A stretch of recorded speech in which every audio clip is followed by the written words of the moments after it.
एक बार की बात है, एक बहुत बड़ी आर्ट गैलरी ने कॉन्टेस्ट डिक्लेयर किया। उसमें उन्होंने अनाउंस किया कि जो भी पेंटर पीस को डिपिक्ट करने वाली वर्ल्ड की सबसे अच्छी पेंटिंग बनाएगा उसको $10 मिलियन का इनाम मिलेगा।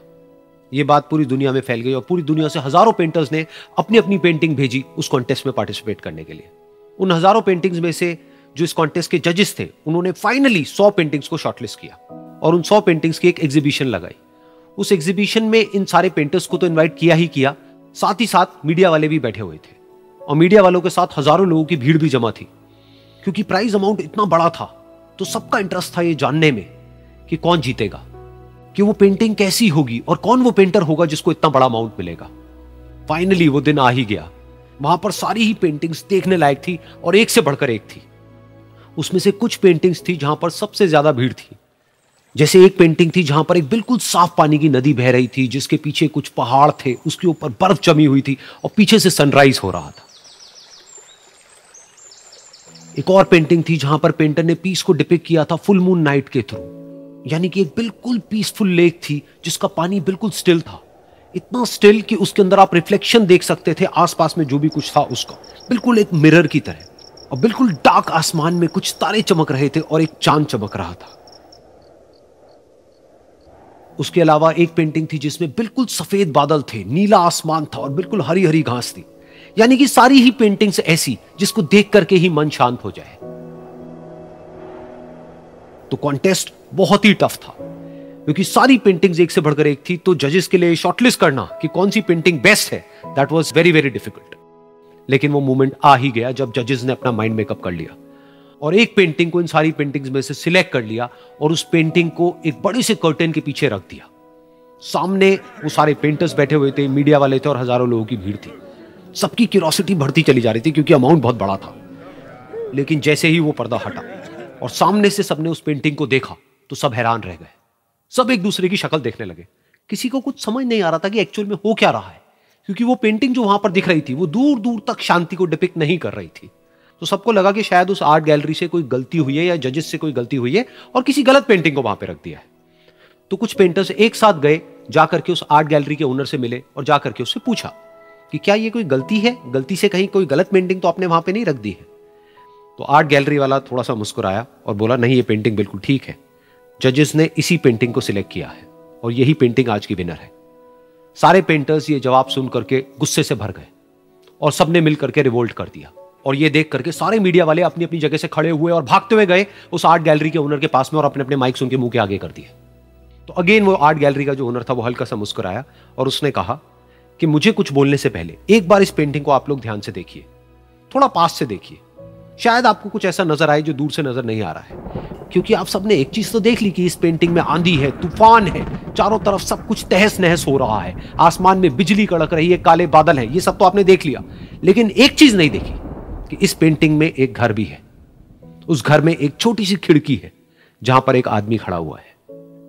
ध्यान से जाकर के देखिए, वो जो आदमी खड़ा हुआ है और बाहर देख रहा है उस घर से, उसके चेहरे पर कोई डर नहीं है बल्कि एक हल्की सी मुस्कान है, एक ठहराव है, एक सुकून है। और यही है शांति का असली मतलब। यानी कि शांति का मतलब यह नहीं है कि हमारे बाहर सब कुछ शांत है और फिर हम शांत हैं, क्योंकि वो टेम्पररी है। असली शांति का मतलब यह है कि हमारे बाहर चाहे जो कुछ भी हो रहा हो, हम अंदर से पूरी तरह से शांत हैं, हमारा मन शांत है। क्योंकि जिसका मन शांत नहीं है उसको चाहे आप कितनी भी सुंदर से सुंदर जगह पर ले जाकर के बिठा दो, वो वहां पर भी जाकर के दुखी ही रहेगा। लेकिन दूसरी तरफ से जिसका मन शांत है, उसके बाहर चाहे कुछ भी हो रहा हो, चाहे मौसम कैसा भी हो, चाहे उसके आसपास में सब कुछ तहस नहस हो रहा हो, तूफान हो, लेकिन वो अंदर से बिल्कुल शांत रहेगा। और यही है शांति का असली मतलब।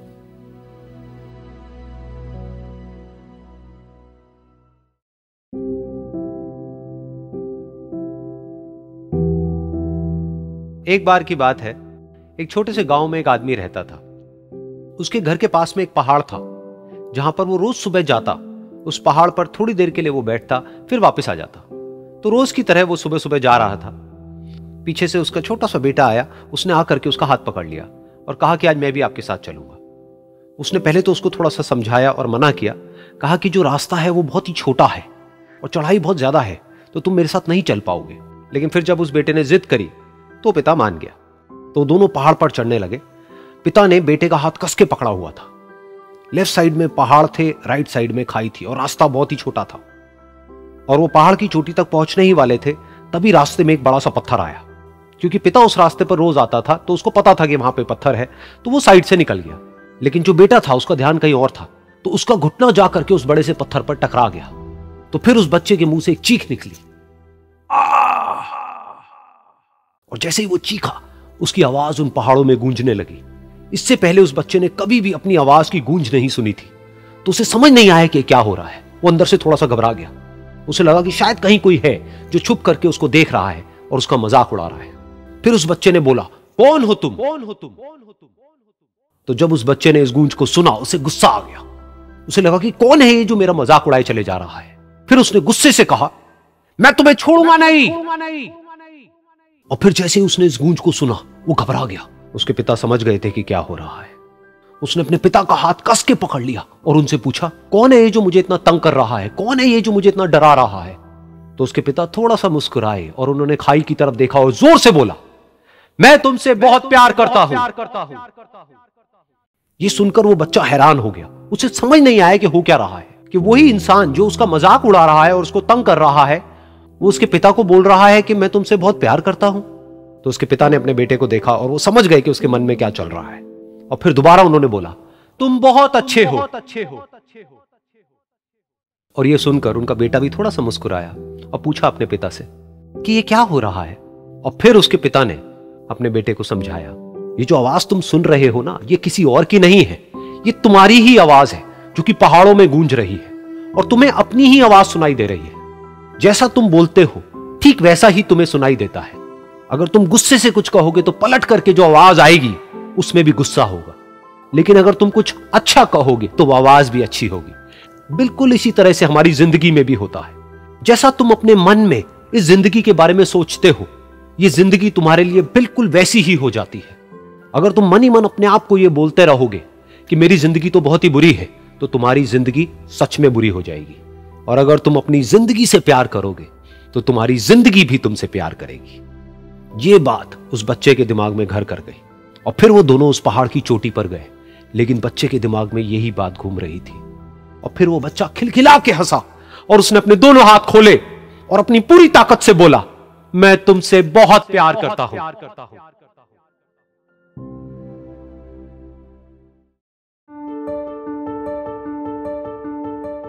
एक बार की बात है, एक बहुत बड़ा नेता एक साधु के छोटे से आश्रम में गया, क्योंकि उसने बहुत सुना था उस साधु के बारे में और उसके मन में आया कि मैं एक बार जाकर के देखता हूं कि लोग इतनी तारीफ क्यों करते हैं उसकी।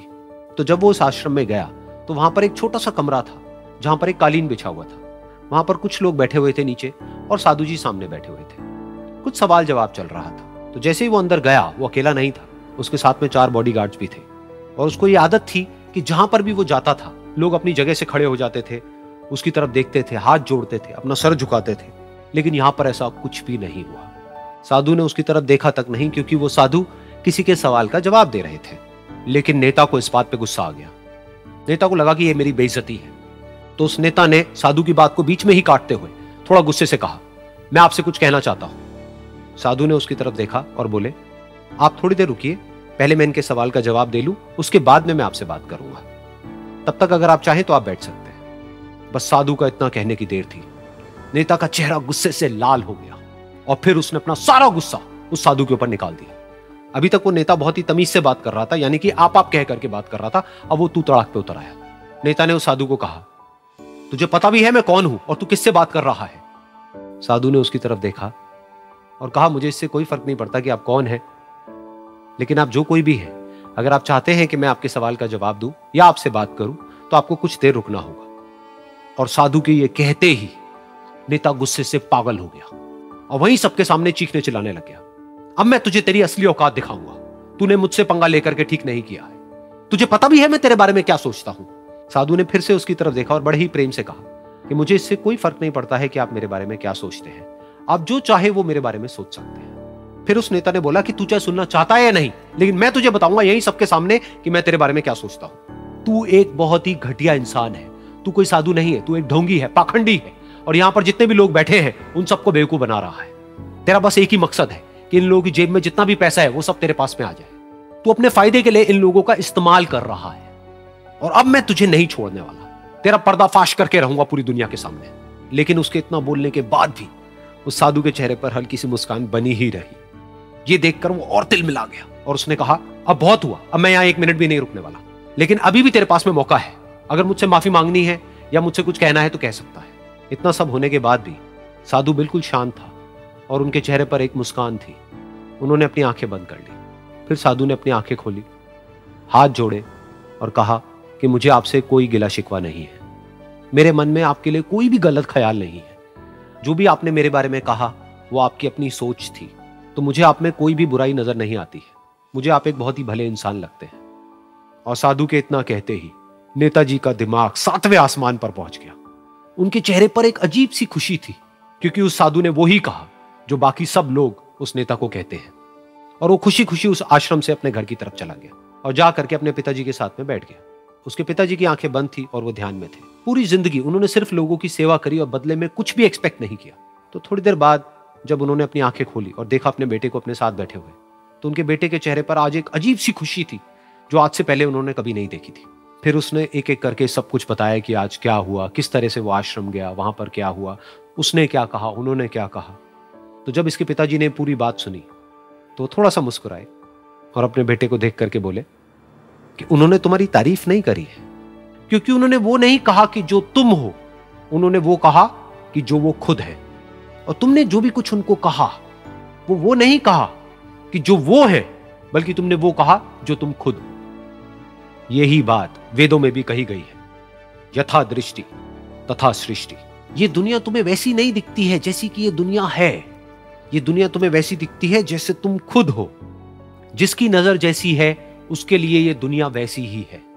तो अगर तुम अपनी दुनिया को बदलना चाहते हो तो उसका सिर्फ एक तरीका है, अपनी नजर को बदलो।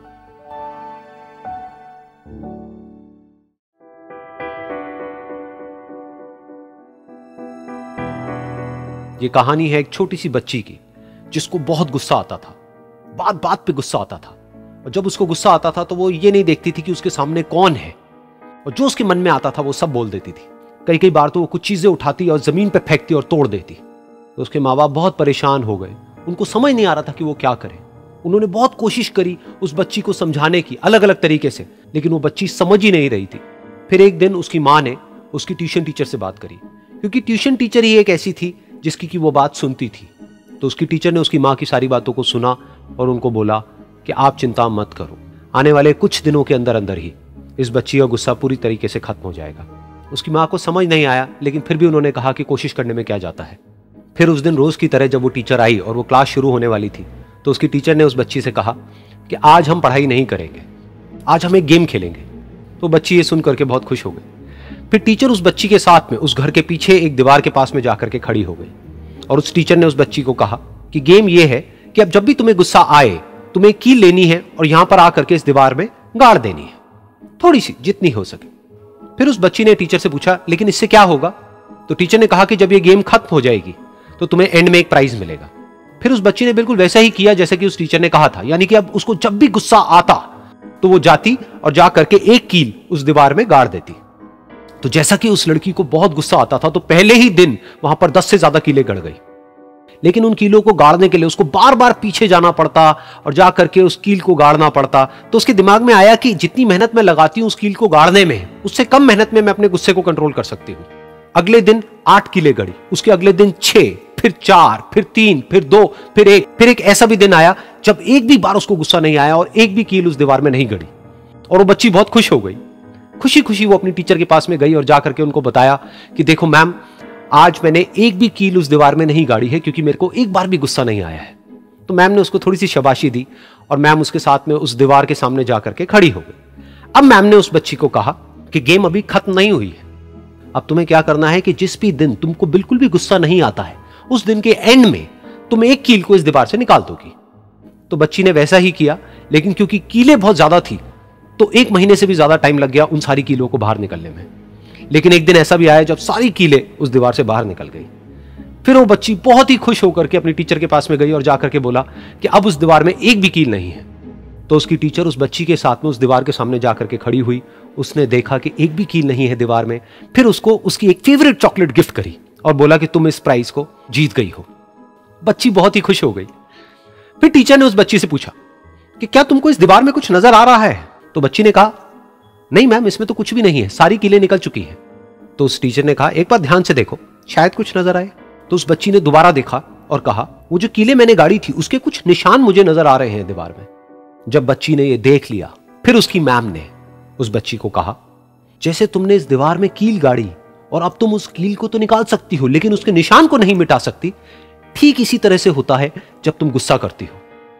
जब तुम गुस्सा करती हो अपने माँ बाप पे या किसी पे भी, तो उनके दिल पर चोट लगती है, उनको दर्द होता है और वहां पर एक निशान रह जाता है।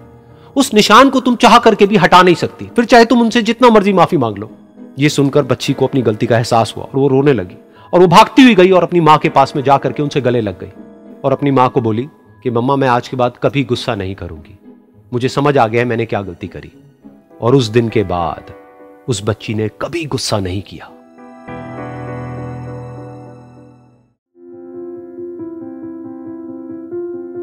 एक बार एक लड़की ने एक एंट्रेंस एग्जामिनेशन को क्रैक करने की बहुत कोशिश करी, बहुत मेहनत करी, लेकिन उसके बाद भी वो उसको क्रैक नहीं कर पाई, जिसकी वजह से वो अंदर से पूरी तरह से टूट गई, बहुत परेशान रहने लग गई, दुखी रहने लग गई। उसके पिता से अपनी बेटी की यह हालत देखी नहीं गई। फिर उन्होंने एक दिन अपनी बेटी को बुलाया और उन्होंने अपनी बेटी को कहा कि तुम मेरे साथ एक बार किचन में चलो, मुझे तुम्हें कुछ दिखाना है। किचन में पहले से ही उन्होंने गैस स्टोव के ऊपर 3 बोल रखे हुए थे।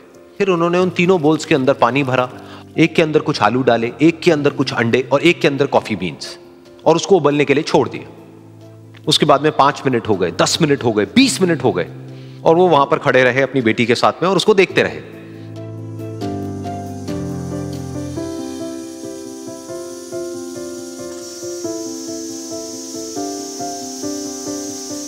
तो बेटी अंदर से थोड़ी सी इरिटेट होने लग गई, कहती है क्या कर रहे हो आप? तो उसके पिता ने कहा कि सिर्फ 1 मिनट और रुको, तुमको सब समझ आ जाएगा। फिर उसके बाद में एक एक करके उन्होंने गैस स्टोव को बंद किया और जो पहला बोल था उसमें से आलू निकाले और निकाल करके एक प्लेट पे रख दिए। दूसरे बोल में से उन्होंने वो अंडे निकाले और निकाल करके एक और प्लेट में रख दिए और तीसरे बोल में से जो कॉफी थी उसको छान करके एक कप के अंदर भर दिया और वो वहीं सामने स्लैब पे रख दिया और अपनी बेटी से पूछा कि तुम्हें क्या दिख रहा है? तो उनकी बेटी को थोड़ा सा गुस्सा आ गया। उसने कहा कि इसमें देखना क्या है, एक में आलू है, एक में अंडे हैं और एक में कॉफी है। तो उसके पिता ने कहा कि एक बार इनको छू करके देखो, शायद तुम्हें कुछ समझ आए। तो उसने सबसे पहले आलूओं को छुआ, तो जब उसको छुआ और थोड़ा सा दबाया तो वो बिल्कुल सॉफ्ट हो चुके थे। तो उसके बाद में उसके पिता ने उन अंडों को तोड़ा तो वो हार्ड थे।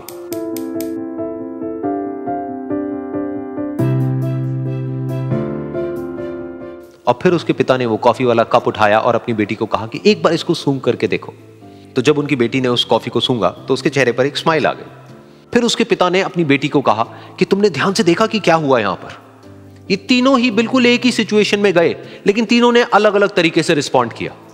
तो पहला यानी कि आलू, जब हमने उसको उस पानी में डाला था उससे पहले वो बहुत ही हार्ड थे और स्ट्रांग थे, लेकिन गर्म पानी में जाने के बाद में वो अंदर से बिल्कुल सॉफ्ट हो गए, यानी कि कमजोर पड़ गए। दूसरे थे अंडे, जो गर्म पानी में जाने से पहले अंदर से बिल्कुल ही कमजोर थे, लेकिन गर्म पानी में जाने के बाद वो अंदर से स्ट्रांग हो गए। तीसरी थी कॉफी, जिसने कुछ ऐसा किया जो इन दोनों से बिल्कुल अलग था, यानी कि उसने उस गर्म पानी में जाने के बाद में खुद को नहीं बदला बल्कि उस पानी को ही बदल दिया। बिल्कुल इसी तरह से हमारी जिंदगी में भी होता है। तुम्हारे ऊपर है कि तुमको इन तीनों में से क्या बनना है। एक, आलू के जैसा, यानी कि जब तुम्हारी जिंदगी में कोई मुश्किल आए तो तुम अंदर से पूरी तरह से टूट जाओ, यानी कि कमजोर पड़ जाओ। दूसरा, अंडे के जैसा, यानी कि जैसे ही तुम्हारी जिंदगी में कुछ मुश्किलें आए, वो मुश्किलें तुमको अंदर से तोड़े नहीं बल्कि तुम अंदर से और स्ट्रांग हो जाओ। या फिर तीसरा, यानी कि कॉफी के जैसा, मतलब कि जब तुम्हारी जिंदगी में कुछ मुश्किलें आए तो तुम ना सिर्फ उन मुश्किलों का डट करके सामना करो बल्कि अपनी जिंदगी को ही बदल दो।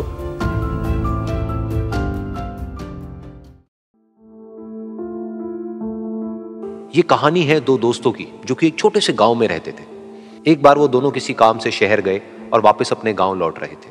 उनके गांव तक पहुंचने के लिए उनको एक घने जंगल से होकर के गुजरना था, और जब वो उस जंगल से गुजर रहे थे तो एक दोस्त को प्यास लगी और वो पानी ढूंढने के लिए रास्ता भटक गए। थोड़ी ही देर बाद शाम हो गई और रात होने ही वाली थी। तो उन दोनों की नजर एक गुफा पे पड़ी जो कि पेड़ों से घिरी हुई थी चारों तरफ से। तो उन्होंने सोचा कि यही जगह ठीक है रात बिताने के लिए।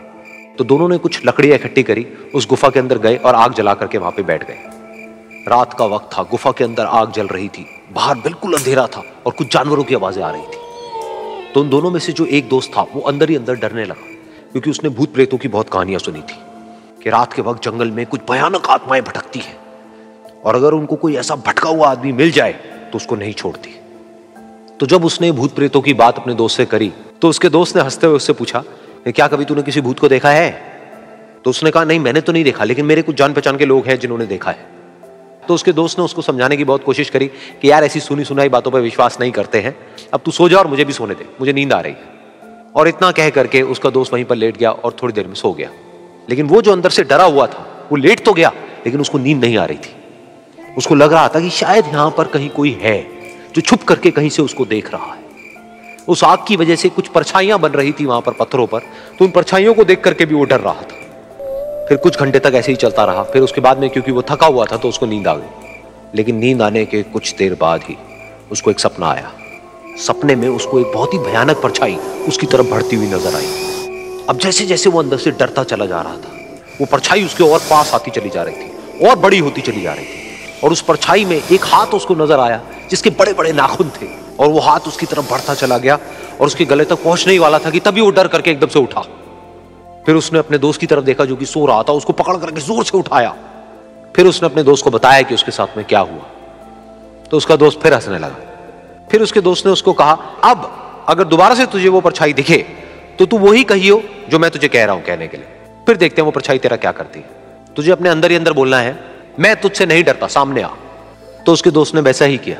थोड़ी देर बाद दोबारा से उसको सपने में वही परछाई नजर आई और वो परछाई धीरे धीरे उसकी तरफ बढ़ने लगी। लेकिन इस बार वो उस परछाई से डरा नहीं, बल्कि अपनी पूरी हिम्मत जुटा करके उसने वही कहा, मैं तुझसे नहीं डरता, सामने आ। मैं तुझसे नहीं डरता, सामने आ। मैं तुझसे नहीं डरता, सामने आ। जैसे जैसे वो ये बोलने लगा, वो परछाई छोटी होने लगी और उससे दूर होने लगी। वो बोलता रहा, वो परछाई छोटी होती रही और धीरे धीरे वो परछाई दिखनी बंद हो गई। बिल्कुल ऐसा ही हमारी जिंदगी में भी होता है। हमारे अंदर जितने भी डर हैं, उससे हम जितना डरते हैं हम उतना ही छोटे होते चले जाते हैं और वो डर उतने ही बड़े होते चले जाते हैं। लेकिन अगर हम अपने अंदर के डरों से नहीं डरते हैं और उसका सामना करते हैं तो दुनिया का ऐसा कोई भी डर नहीं है जो कि हमें डरा पाए।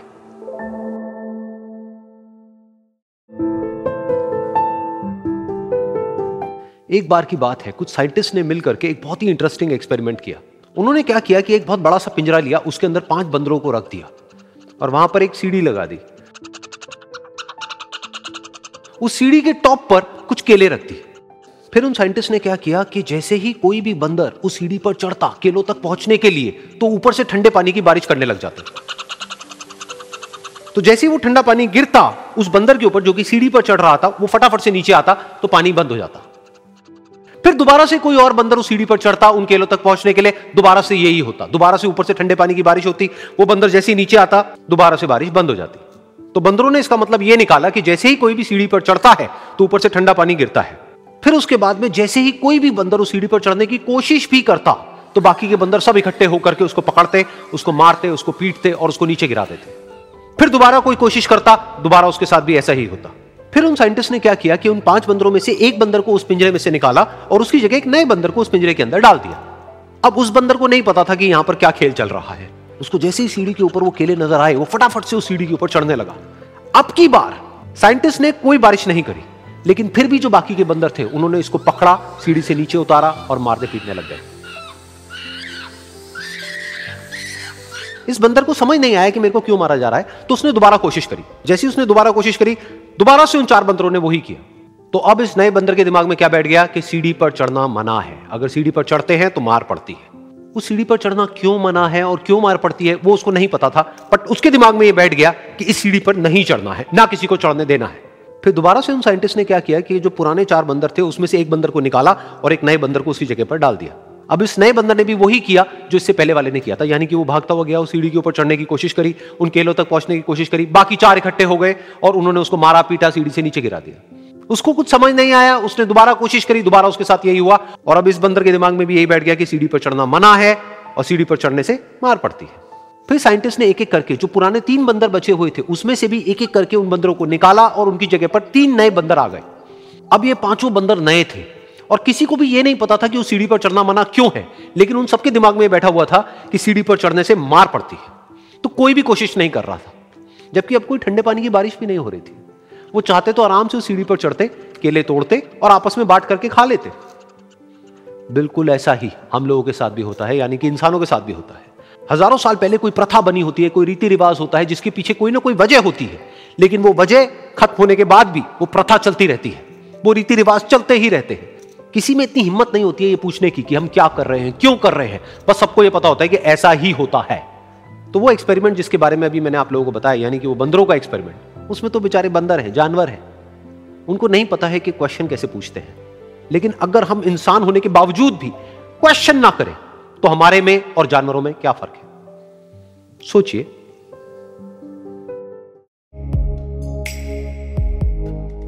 एक छोटा सा गांव था, वहां पर एक आदमी पहाड़ पर पत्थर तोड़ने का काम करता था। उसको अपनी जिंदगी से कोई गिला शिकवा नहीं था। पूरा दिन वो काम करता, मेहनत करता, दिन के एंड में जो थोड़ा बहुत पैसा मिलता वो जा करके अपने परिवार के साथ में थोड़ा सा टाइम स्पेंड करता और चैन से सो जाता। तो एक दिन रोज की तरह वो अपना काम खत्म करके अपने घर की तरफ जा रहा था, तो रास्ते में चलते चलते उसके मन में ख्याल आया कि ये भी कोई जिंदगी है कि सुबह से शाम तक मैं पत्थर तोड़ने का काम करता हूं और एंड में मेरे को थोड़े से पैसे मिलते हैं, जिसमें मुश्किल से मेरा और मेरे परिवार का गुजारा हो पाता है। काश कुछ ऐसा हो जाए कि कहीं से मुझे कोई ऐसी शक्ति मिल जाए कि जो भी मैं चाहता हूं वो सच हो जाए। वो अपने घर पर गया, उसने खाना खाया, लेकिन उसका ध्यान खाने की तरफ नहीं था, उसके दिमाग में यही ख्याल चल रहा था। उसके बाद में वो यही सोचते सोचते सो गया। फिर नींद आने के कुछ देर बाद उसको एक सपना आया। सपने में उसने देखा कि रोज की तरह वो अपना काम खत्म करके अपने घर लौट रहा था। रास्ते में उसने एक बहुत ही बड़ा घर देखा और उसके मन में आया कि काश ये घर मेरा होता और मैं इसका मालिक होता। और उसके सोचते ही वो उस घर का मालिक बन गया। उसको यकीन ही नहीं हो रहा था कि जो उसने सोचा वो बन चुका है। लेकिन उसकी खुशी ज्यादा देर नहीं टिक पाई, क्योंकि उसको एकदम से एक शोर सुनाई दिया। उसने अपने घर के बाहर देखा कि एक बहुत बड़ी रैली निकल रही है, जिसमें बीचों बीच एक पॉलिटिशियन है जो ऐसे ऐसे हाथ हिला रहा है। और वहां पर जितने भी लोग खड़े थे सब उसके नाम के नारे लगा रहे थे, उसके आगे हाथ जोड़ करके खड़े थे, सब उसको देखने के लिए तड़प रहे थे। तब उसको यह एहसास हुआ कि मैं कितना छोटा हूं उसके आगे। और फिर उसके अंदर से एक ख्याल उठा कि काश मैं ये पॉलिटिशियन होता और मेरे पास भी इतनी ही पावर होती जितनी कि इसके पास में है। बस उसका इतना सा सोचने की देर थी, वो पॉलिटिशियन बन गया। उसकी खुशी का ठिकाना नहीं था, क्योंकि उसके आसपास में हजारों लोगों की भीड़ थी और सब उसको देखने के लिए तरस रहे थे, तड़प रहे थे। लेकिन उसकी ये खुशी भी ज्यादा देर नहीं टिक पाई। धूप बहुत ही तेज थी और उस पॉलिटिशियन को आदत नहीं थी इतनी गर्मी में रहने की। तो उस धूप की वजह से उसको चक्कर आ गए और वो बेहोश होकर के गिर गया। फिर उसको एहसास हुआ कि ये पॉलिटिशियन सबसे ताकतवर नहीं है, ये जो सूरज है ये सबसे ताकतवर है। और उसके मन में आया कि काश मैं ये सूरज बन जाऊं तो मेरे आगे कोई नहीं टिक पाएगा। और उसका इतना सा सोचने की देर थी और वो सूरज बन गया। और वो खुशी से पागल हो गया, क्योंकि पूरी दुनिया को वो ही रोशन कर रहा था और पूरी दुनिया में ऐसा कोई नहीं था जो कि उसकी रोशनी को रोक सके। लेकिन उसकी ये खुशी भी ज्यादा देर टिक नहीं पाई, क्योंकि कुछ ही देर बाद आसमान में कुछ काले बादल आए जिन्होंने कि उस सूरज की रोशनी को रोक दिया। फिर उसको यह एहसास हुआ कि इस दुनिया में ऐसा भी कोई है जिसमें दम है उसकी रोशनी को रोकने का। और उसके मन में एक ख्याल उठा कि काश मैं वो बादल बन जाऊं। और वो बादल बन गया और आसमान में उड़ने लगा। उसको ऐसा लगा कि मैं आसमान में उड़ रहा हूं और अब मैं जहां चाहे वहां जा सकता हूं। लेकिन कुछ देर बाद वहां पर एक बहुत तेज हवा का झोंका आया जो कि उन बादलों को उड़ा करके ले गया। और फिर उसे ये समझ आया कि ये जो बादल हैं वो सूरज की रोशनी को तो रोक सकते हैं लेकिन हवा को नहीं रोक सकते। ये हवा उनको बहा करके ले जाती है। फिर उसके मन में आया कि काश मैं ये हवा बन जाऊं, और वो हवा बन गया। हवा बनने के बाद में उसको अपने अंदर एक अलग ही ऊर्जा का अनुभव हुआ।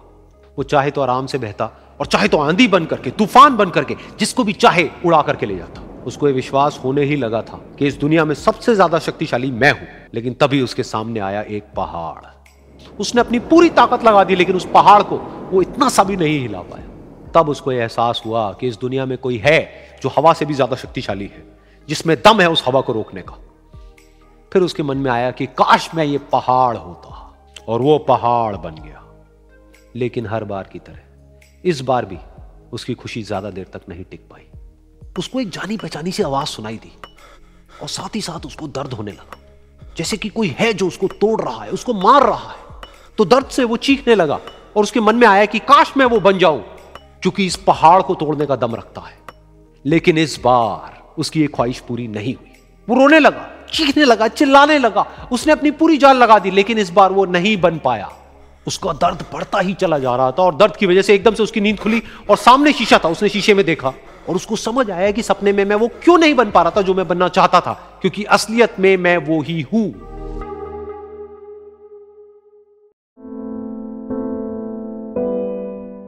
ये कहानी है दो दोस्तों की और उनकी दोस्ती की शुरुआत हुई थी अभी कुछ दिन पहले हॉस्पिटल के कमरे से, जहां पर वो दोनों एडमिट थे।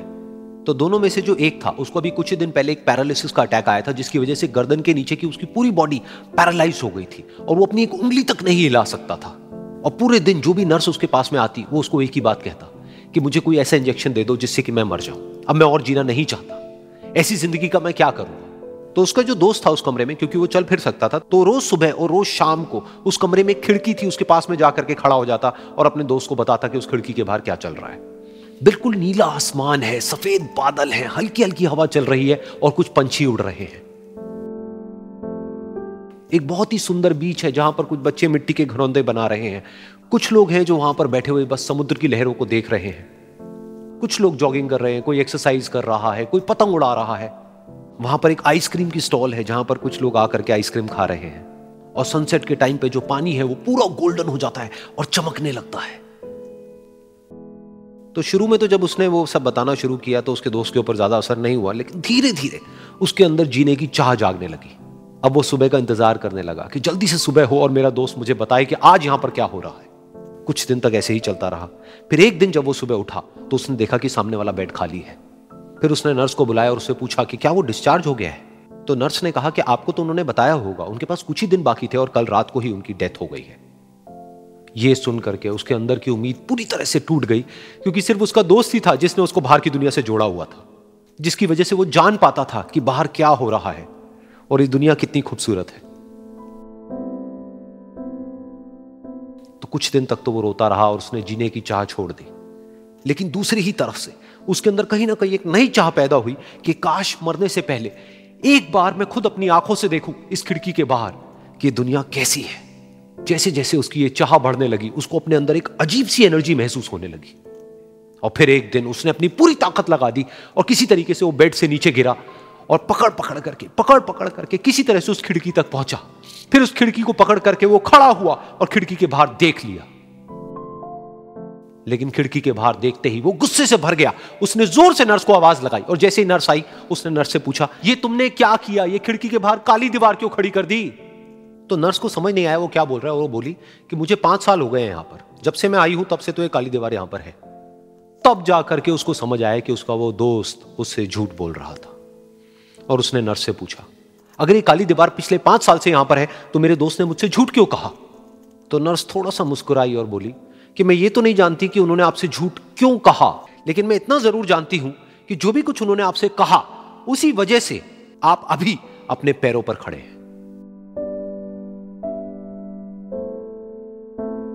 तो इस कहानी से हमको यह सीखने को मिलता है कि जो हमारे शब्द हैं, जो हमारे वर्ड्स हैं, जो हम अपने मुंह से बाहर निकालते हैं, उसमें इतनी पावर है जिसकी कोई हद नहीं है। वो किसी आदमी को गिरा भी सकते हैं और उसको उठा भी सकते हैं।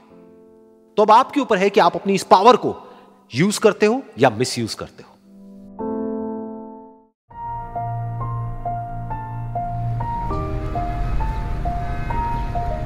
एक बार एक छोटी सी बच्ची हाथ में मिट्टी की गुल्लक लेकर के भागती हुई एक दवाइयों की दुकान पर गई। वो काफी देर तक वहां पर खड़ी रही, लेकिन दुकानदार का ध्यान उसकी तरफ नहीं गया, क्योंकि और भी बहुत सारे लोग खड़े हुए थे। उसने दुकानदार को कई बार बुलाया, लेकिन वहां पर भीड़ इतनी थी कि दुकानदार का ध्यान उसकी तरफ गया ही नहीं। और फिर उस बच्ची को थोड़ा सा गुस्सा आया तो उसने अपनी मिट्टी की गुल्लक लेकर के वहीं काउंटर पर जोर से रख दी, जिसके बाद में जो दुकानदार था और जितने भी लोग खड़े थे वो सब उस बच्ची की तरफ देखने लग गए। और फिर उस दुकानदार ने उस बच्ची से पूछा, बेटे आपको क्या चाहिए। तो वो बड़े ही भोलेपन से बोली कि मुझे एक चमत्कार चाहिए। ये सुनकर के दुकानदार को कुछ समझ नहीं आया, ना ही वहां पर जो लोग थे उनको कुछ समझ में आया और सब उसकी तरफ देखने लग गए। फिर दुकानदार ने बोला, बेटे चमत्कार तो यहाँ पर नहीं मिलता है। तो बच्ची को लगा कि वो उससे झूठ बोल रहा है। तो बच्ची ने कहा कि मेरी गुल्लक में बहुत पैसे हैं, आप बताओ आपको कितने पैसे चाहिए, लेकिन मैं आज यहां से चमत्कार लेकर के ही जाऊंगी। तो वहीं काउंटर पे एक और आदमी खड़ा था, उसने उस बच्ची से पूछा कि बेटे क्यों चाहिए तुमको चमत्कार। तब उस बच्ची ने अपनी कहानी बताई कि अभी कुछ दिन पहले मेरे भाई के सर में बहुत तेज दर्द हुआ, तो मेरे पापा मम्मी उसको हॉस्पिटल ले गए। उसके बाद कई दिन तक मेरा भाई घर नहीं आया। तो मैंने कई बार अपने पापा से पूछा, लेकिन उन्होंने मुझे कुछ नहीं बताया। उन्होंने बार बार यही कहा कि वो आ जाएगा, वो कल आ जाएगा, वो कल आ जाएगा, लेकिन वो आ ही नहीं रहा था। तो मैंने देखा कि मम्मी रो रही है। अब पापा मम्मी को कह रहे थे कि उसकी दवाइयों के लिए और उसके इलाज के लिए जितने पैसे चाहिए उतने मेरे पास में नहीं है, अब उसको कोई चमत्कार ही बचा सकता है। तब मुझे लगा कि अगर मेरे पापा के पास में इतने पैसे नहीं भी हैं तो क्या हुआ, मेरे पास में तो है। तो मैंने जितने भी पैसे जोड़ रखे हैं वो सारे लेकर के मैं इस दवाई की दुकान पर आई। फिर उस आदमी ने उस बच्ची से पूछा, कितने पैसे हैं तुम्हारे पास में? ये सुनते ही उस बच्ची ने अपनी गुल्लक उठाई, जमीन पर फेंकी और तोड़ दी और पैसे गिनने लग गई। बाकी सब लोग खड़े होकर के उसको देख रहे थे। थोड़ी देर बाद उसने सारे पैसे अपने हाथ में इकट्ठे किए और बोली, मेरे पास में पूरे 19 रुपए हैं। वो जो आदमी वहां पर खड़ा था वो थोड़ा सा मुस्कुराया और बोला कि अरे तुम्हारे पास में तो पूरे पैसे हैं, इतने का ही तो आता है चमत्कार। ये सुनकर के वो बच्ची बहुत खुश हो गई और बोली कि चलो मैं आपको अपने पापा से मिलवाती हूं। बाद में पता लगा कि वो आदमी कोई आम आदमी नहीं था, बल्कि एक बहुत बड़ा न्यूरोसर्जन था, और उसने सिर्फ 19 रुपए में उसके भाई की सर्जरी करी और कुछ ही दिन बाद वो ठीक होकर के घर वापस आ गया। फिर कुछ दिन बाद वो बच्ची, उसका भाई, उसके पापा, उसकी मम्मी चारों एक साथ बैठे हुए थे और बात कर रहे थे। तो उसकी मम्मी ने उसके पापा से पूछा कि अब तो बता दो ये चमत्कार आपने किया कैसे? तो उन्होंने अपनी बेटी की तरफ देखा और बोले, ये चमत्कार मैंने नहीं, इसने किया है।